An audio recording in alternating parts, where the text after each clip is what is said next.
الحمدللہ رب العالمین والصلاة والسلام علی سید الانبیاء والمرسلین اما بعد فاعوذ باللہ من الشیطان الرجیم بسم اللہ الرحمن الرحیم۔ حضرات محترم، آج ہم آپ کے سامنے پل صراط پر حضور نبی کریم صلی اللہ علیہ وآلہ وسلم کی امت رب سلم کی صدا لگائے گی یا لا الہ الا انت کی، اس حوالے سے ایک تعارض کی تطبیق قائم کریں گے۔ چنانچہ ترمذی شریف کی حدیث پاک کا مفہوم ہے، حضرت مغیرہ بن شعبہ رضی اللہ تعالی عنہ اس حدیث کے راوی ہیں، فرماتے ہیں کہ حضور نبی کریم صلی اللہ علیہ وآلہ وسلم نے فرمایا کہ قیامت کے دن پل صراط پر مؤمنین رب سلم کی صدائیں لگاتے ہوئے گزریں گے۔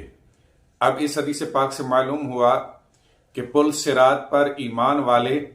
رب سلم یعنی اے رب سلامتی عطا فرما صدائیں لگاتے ہوئے گزریں گے، جبکہ اس کے برعکس دوسری حدیث پاک جو حضرت عائشہ صدیقہ رضی اللہ تعالی عنہا سے مروی ہے، فرماتی ہیں کہ حضور نبی کریم صلی اللہ علیہ وآلہ وسلم نے فرمایا کہ بروز حشر پل صراط پر حضور کی امت لا الہ الا انتا کی صدائیں لگاتے ہوئے گزرے گی۔ اب اس حدیث پاک سے معلوم ہوا کہ نبی کریم صلی اللہ علیہ وسلم کی امت پل صراط پر لا الہ الا انتا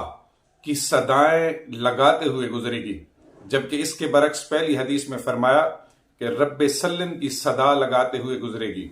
دونوں احادیث میں بظاہر تعارض معلوم ہوتا ہے۔ اب اس تعارض کے درمیان تطبیق اس طرح قائم ہوگی کہ اس کے دو جواب ہیں۔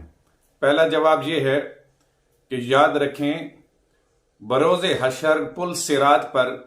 حضور نبی کریم صلی اللہ علیہ وآلہ وسلم کی امت لا الہ الا انتا کی صدائیں لگاتے ہوئے گزرے گی، جبکہ دیگر انبیاء کی امتیں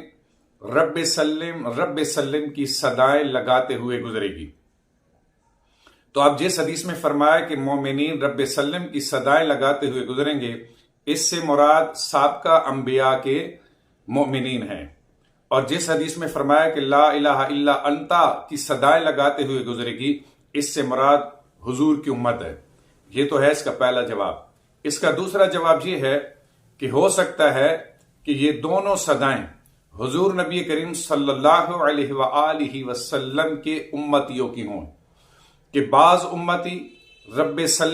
سلم کی صدائیں لگاتے ہوئے گزریں گے،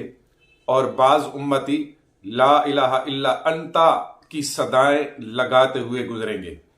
اب اگر اس تطبیق کو تسلیم کر لیا جائے تو احادیث کے درمیان تعارض بھی ختم ہو جائے گا، اور اس حل کے بعد اختلاف بھی ختم ہو جائے گا۔